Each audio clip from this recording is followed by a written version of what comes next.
ಈ ಸುಂದರ ಸಂಜೆಯ ಕಾರ್ಯಕ್ರಮದಲ್ಲಿ ಈ ಕಾರ್ಯಕ್ರಮದ ದಿವ್ಯ ಸಾನ್ನಿಧ್ಯ ವಹಿಸಿಕೊಂಡಿರುವಂತಹ ಸ್ವಾಮೀಜಿಯವರಿಗೆ ಮೊದಲಾಗಿ ನಮಸ್ಕರಿಸುತ್ತಾ ಈ ಕಾರ್ಯಕ್ರಮದ ಒಂದು ಮೆರುಗು ಅಂತ ಹೇಳಲಿಕ್ಕೆ ನಾನು ಖುಷಿ ಪಡ್ತೀನಿ. ಶ್ರೀದಾಸ್ ಅವರು ಸಹ ಈ ಸಮಾರಂಭದಲ್ಲಿ ಭಾಗಿಯಾಗಿದ್ದಾರೆ. ಅದೇ ರೀತಿ ನಾಗರಾಜ್ ಅವರು ಸಹ ಈ ಕಾರ್ಯಕ್ರಮದಲ್ಲಿ ಭಾಗಿಯಾಗಿದ್ದಾರೆ. ಕಾವ್ಯ ಮೇಡಮ್ ಅವರು ಸಹ ಈ ಕಾರ್ಯಕ್ರಮದಲ್ಲಿ ಭಾಗಿಯಾಗಿದ್ದಾರೆ ಮುಖ್ಯ ಅತಿಥಿಗಳಾಗಿ. ಮತ್ತೆ ಈ ಕಾರ್ಯಕ್ರಮದ ಆಯೋಜಕರು ಈ ಕರುನಾಡು ದೀಪಾ ಟ್ರಸ್ಟ್ನ ಅಧ್ಯಕ್ಷರಾದ ಶ್ರೀಯುತ ಮೋಹನ್ ಅವರು ಸಹ ಈ ಕಾರ್ಯಕ್ರಮದಲ್ಲಿ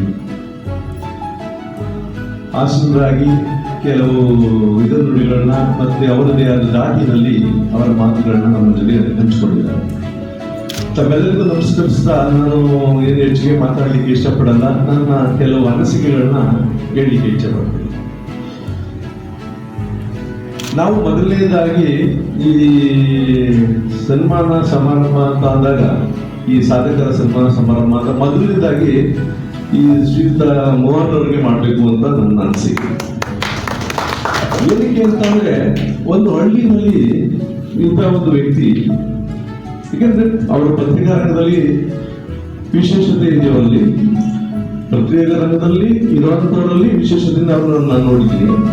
ಏಕೆ ಅಂತಂದ್ರೆ, ಹಳ್ಳಿಯಲ್ಲಿ ರಾಜ್ಯದ ಮೂಲೆ ಮೂಲೆಯಲ್ಲಿ ಇರುವಂತಹ ಸಾಧಕರನ್ನ ಗುರುತಿಸಿ, ವಿವಿಧ ರಂಗದಲ್ಲಿ ಇರುವಂತವನ್ನ ಗುರುತಿಸಿ ಅವ್ರನ್ನ ಮುನ್ನೆಲೆಗೆ ತರೋದ್ರ ಜೊತೆಗೆ ಅವರಿಗೆ ಹೆಚ್ಚಿನ ಜವಾಬ್ದಾರಿಗಳನ್ನು ಸಹ ಕೊಡುತ್ತಾರೆ ಈ ವೇದಿಕೆಯ ಮೂಲಕ ಅಂತ ನನ್ನ ಅನಿಸಿಕೆ. ಮತ್ತೆ ಈ ಏನು ನಾವು ಅಭಿನಂದನಾ ಸಮಾರಂಭ ಏನು ವಿವಿಧ ಕ್ಷೇತ್ರಗಳ ಸಾಧಕರುಗಳಿಗೆ ಏನು ಕೊಡ್ತಾ ಇದ್ದಾರೆ, ಅದು ಅವರಿಗೆ ಮಾತ್ರ ಅಂತ ನನ್ನ ಅನಿಸಿಕೆ ಅಲ್ಲ, ಇನ್ನೊಬ್ಬರಿಗೆ ಪ್ರೇರಣೆ ಅಂತ ನಾನು ಹೇಳ್ತೀನಿ. ಏಕೆಂದ್ರೆ ಯಾರೋ ಒಂದು ವ್ಯಕ್ತಿಗೆ ನಾವು ಆ ಸನ್ಮಾನ ಸಾಧಕರುಗಳಿಗೆ ಏನಾದ್ರೂ ಸನ್ಮಾನಿಸಿದಾಗ ಅವರಿಗೆ ಹೆಚ್ಚಿಗೆ ಜವಾಬ್ದಾರಿಗಳನ್ನ ನಾವು ಕೊಟ್ಟಂಗಾಯ್ತು. ಜೊತೆಯಲ್ಲಿ ಸಮಾಜಮುಖಿ ಕೆಲಸಗಳಿಗೆ ಅವ್ರನ್ನ ಹೆಚ್ಚಿನ ತೊಡಗಿಸ್ಕೊಳ್ಳೋಕೆ ನಾವು ಅವರಿಗೆ ದಾರಿ ಕೊಟ್ಟಂಗಾಯ್ತು. ಜೊತೆಗೆ ಇನ್ನು ಸಮಾಜದಲ್ಲಿ ಉಳಿದಂತಹ ಅದೇ ದಿಕ್ಕಿನಲ್ಲಿರುವಂತವ್ರನ್ನ ಸರಿದಾರಿಗೆ ತಂದು ಅವರು ಸಹ ಸಮಾಜಕ್ಕೆ ನಮ್ಮ ಕೊಡುಗೆನ ಏನಾದ್ರೂ ಅವರ ಲಿಮಿಟ್ ನಲ್ಲಿ, ಅವರ ಪರಿಧಿನಲ್ಲಿ ಕೊಡ್ಲಿಕ್ಕೆ ಪ್ರೇರಣೆ ಮಾಡುವಂತ ಈ ಕಾರ್ಯಕ್ರಮಕ್ಕೆ ನಾನು ಬಂದಿರೋದಕ್ಕೆ ಸಾರ್ಥಕ ಅಂತ ನಾನು ಭಾವಿಸ್ತೀನಿ. ಫಸ್ಟ್ಲಿ ನಾನು ಮೋಹನ್ ಸರ್ಗೆ ಥ್ಯಾಂಕ್ ಯು ಹೇಳ್ತೀನಿ. ಗಣ್ಯರ ಜೊತೆ ನಾನು ಎರಡೇ ಮಾತು ಹೇಳ್ತೀನಿ. ನನ್ನ ಅನಿಸಿಕೆ, ಎಲ್ಲರ ಮಾತನ್ನ ಕೇಳಿ ಇವರ ಅನುಭವದಲ್ಲಿ ಹೇಳಿರೋ ಮಾತುಗಳು, ಮತ್ತೆ ನೀವು ನಿಮ್ಮ ಕ್ಷೇತ್ರಗಳಲ್ಲಿ ಮಾಡಿರೋ ಸಾಧನೆ ಮಾಡೋದಕ್ಕಿಂತ ಮುಂಚೆ ಪರಿಶ್ರಮ ಪಟ್ಟಿರ್ತೀರಾ. ಪ್ರತಿಯೊಬ್ಬರೂ ಕೂಡ ಅವರವರ ಕ್ಷೇತ್ರದಲ್ಲಿ ಪರಿಶ್ರಮ ಪಡ್ತಾರೆ. ಸಾಧನೆ ಮಾಡ್ಬೇಕು ಅನ್ನೋದು ಎಲ್ಲರಿಗೂ ಇರುತ್ತೆ, ಆದ್ರೆ ಸಾಧನೆ ಮಾಡ್ತಾ ಇದೀವಿ ಅಂತ ಅನ್ಸಲ್ಲ. ಅದನ್ನ ಫೇಲ್ಯೂರ್ಸ್ ಅನ್ಕೊತಿರ್ತಾರೆ. ಫೇಲ್ಯೂರ್ ಹೋಗಿ ಸಕ್ಸಸ್ ಆಗುತ್ತೆ. ಅದಕ್ಕೆ ಅಶ್ವಥ್ ಸರ್ ಉದಾಹರಣೆ ತುಂಬಾ ಸರಳತೆ. ಅವ್ರ ಜೊತೆ ನಾನು ಮೂವಿಲಿ ಆಕ್ಟ್ ಮಾಡಿದೀನಿ, ಕುಂಟೆ ಬೆಲೆ ಮೂವಿಲಿ ಸರ್ಗೆ. ಅವ್ರ ಸರಳತೆ ನನಗೆ ಗೊತ್ತು. ತುಂಬಾ ಸರಳ ವ್ಯಕ್ತಿ. ನಾನು ಹಾಗಾಗಿ ನೋಡಿದ್ರಿಂದ ಗೊತ್ತು.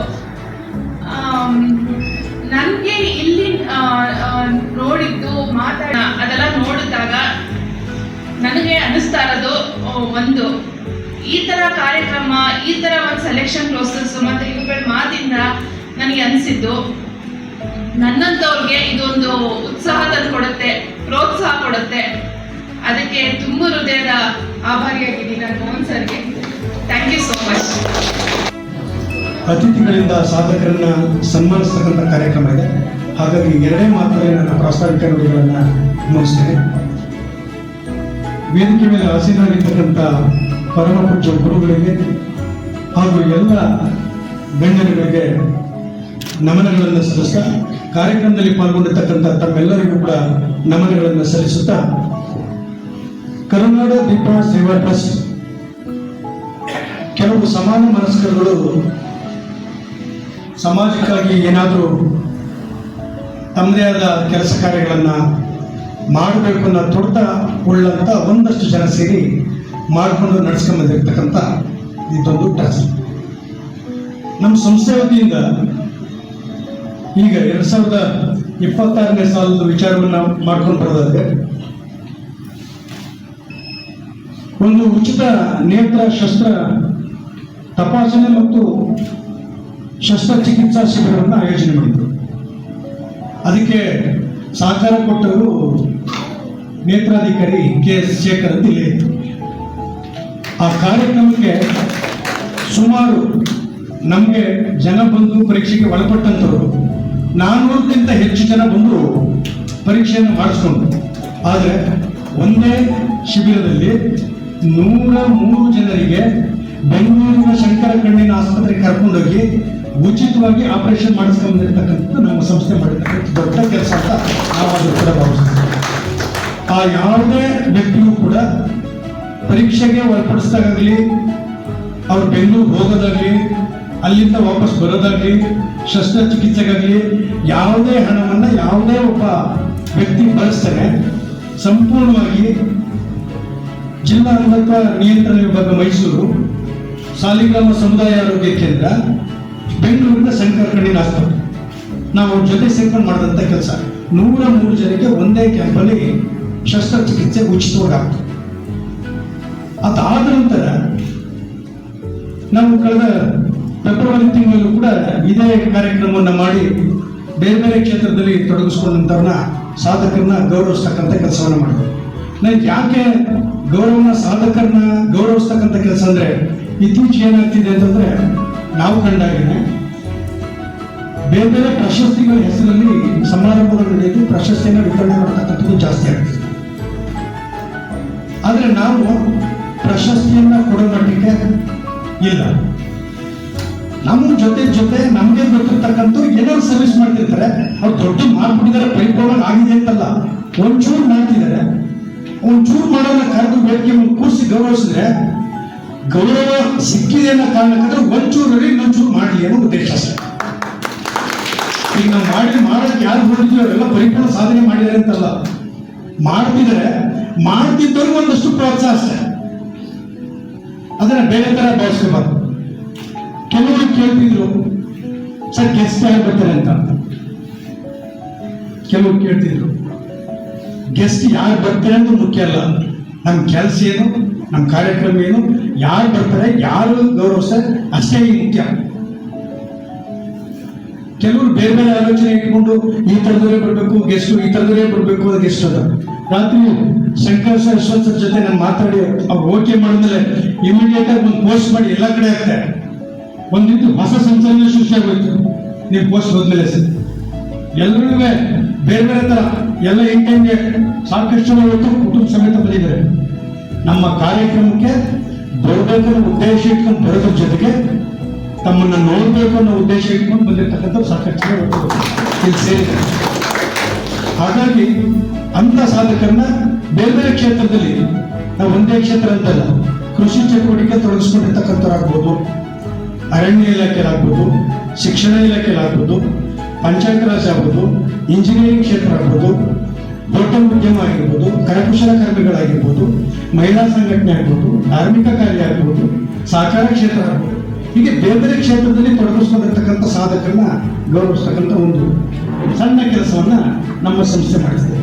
ಇದ್ರ ಜೊತೆಗೆ ಉಚಿತ ಆರೋಗ್ಯ ತಪಾಸಣೆ ಶಿಬಿರಗಳು, ನೇತ್ರದಾನ ಮಾಡ್ತಕ್ಕಂಥ ಕಾರ್ಯಕ್ರಮ ಆಯೋಜನೆ ಮಾಡ್ತಕ್ಕಂಥದ್ದು, ಶೈಕ್ಷಣಿಕ ಚಟುವಟಿಕೆಗಳನ್ನು ಮಾಡೋದ್ರ ಮೂಲಕ ಯಾವ ಮಕ್ಕಳಿಗೆ ಲೇಖನ ಸಾಮಗ್ರಿಗಳು ಇರೋದಿಲ್ಲ ಅಥವಾ ಯಾರಾದ್ರೂ ಫೀಸ್ ಕಟ್ಟಕ್ಕಾಗದೇ ಇದ್ರೆ ಅಥವಾ ಬಟ್ಟೆ ಇಲ್ಲ ಅಂತಂದ್ರೆ ನಮಗೆ ಗೊತ್ತಿರ್ತಕ್ಕಂಥ ಯಾರಾದರೂ ದಾನಿಗಳಿಗೆ ಹೇಳಿ ಅವ್ರ ಮೂಲಕ ಕೊಡಿಸ್ತಕ್ಕಂಥ ಕೆಲಸವನ್ನ ಮಾಡ್ತಕ್ಕಂಥ ಕೆಲಸ. ಅದರಲ್ಲಿ ಇಲ್ಲಿ ಸಿವಿಲ್ ಇಂಜಿನಿಯರು ನನ್ನ ಆತ್ಮೀಯ ಸ್ನೇಹಿತರು HN ರಮೇಶ್ ಅಂತಿದ್ದಾರೆ, ಅವ್ರಿಗೆ ಇವತ್ತು ಆ ಒಂದು ಸನ್ಮಾನವನ್ನು ಇಟ್ಕೊಂಡಿದ್ವಿ. ಆತ ಸಾಕಷ್ಟು ಕೆಲಸವನ್ನ ಮಾಡ್ಕೊಂಡಿದ್ದಾರೆ. ಅವ್ರನ್ನ ಕೊರೋನಾ ಸಂದರ್ಭದಲ್ಲೂ ಕೂಡ ಸಾಕಷ್ಟು ಜನಕ್ಕೆ ಕೈ ಹಿಡ್ಕೊಂಡು ಬಂದಂಥವ್ರು. ಈ ಥರದ ಸಮಾಜಮುಖಿ ಕೆಲಸಗಳನ್ನ ನಮ್ಮ ಸಂಸ್ಥೆ ಮಾಡ್ಕೊಂಡು ಬರ್ತಿದೆ. ಹಾಗಾಗಿ ಇವತ್ತು ಕೆಲವೇ ಕ್ಷೇತ್ರಗಳಲ್ಲಿ ತೊಡಗಿಸ್ಕೊಂಡಿರ್ತಕ್ಕಂಥ ಕೆಲವೊಂದಿಷ್ಟು ಮಂದಿಗೆ ಮಾತ್ರ ನಾವು ಗೌರವಿಸ್ತಕ್ಕಂಥ ಕೆಲಸವನ್ನ ಮಾಡೋಣ. ಮುಂದಿನ ದಿನಗಳಲ್ಲಿ ಮತ್ತಷ್ಟು ದೊಡ್ಡ ದೊಡ್ಡ ಕಾರ್ಯಕ್ರಮಗಳನ್ನು ಇಂಥ ಗಣ್ಯರ ಸಮ್ಮುಖದಲ್ಲಿ ಅವರೆಲ್ಲರ ಸಹಕಾರದಿಂದ, ನಿಮ್ಮೆಲ್ಲರ ಬೆಂಬಲದಿಂದ ಮತ್ತಷ್ಟು ಕಾರ್ಯಕ್ರಮಗಳನ್ನ ಮಾಡೋಣ. ಆ ಕಾರ್ಯಕ್ರಮಕ್ಕಿಂತ ಹೆಚ್ಚಾಗಿ ನಾವು ಯಾವ ಕ್ಷೇತ್ರದಲ್ಲಿದ್ದೀವಿ, ನಾವು ಏನ್ ಮಾಡ್ತಿದ್ವಿ, ಅಲ್ಲೇ ಪ್ರಾಮಾಣಿಕವಾದಂತ ನಮ್ಮ ಸೇವೆ, ನಮ್ಮ ಕರ್ತವ್ಯನ ಮಾಡೋದ್ರ ಮೂಲಕ ನಾವು ಮುಂದುವರಿಯೋಣ ಅಂತ ಈ ಸಂದರ್ಭ ಹೇಳ್ತಾ ನನ್ನ ಪ್ರಾಸ್ತಾವಿಕ ನುಡಿಗೆ ಇತಿಶ್ರೀ ನಾಡಿ ಕಾರ್ಯಕ್ರಮವನ್ನು ಮುಂದುವರಿಸೋಣ. ನಮಸ್ಕಾರ.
ಚಿಂತನೆ ಹೊಸ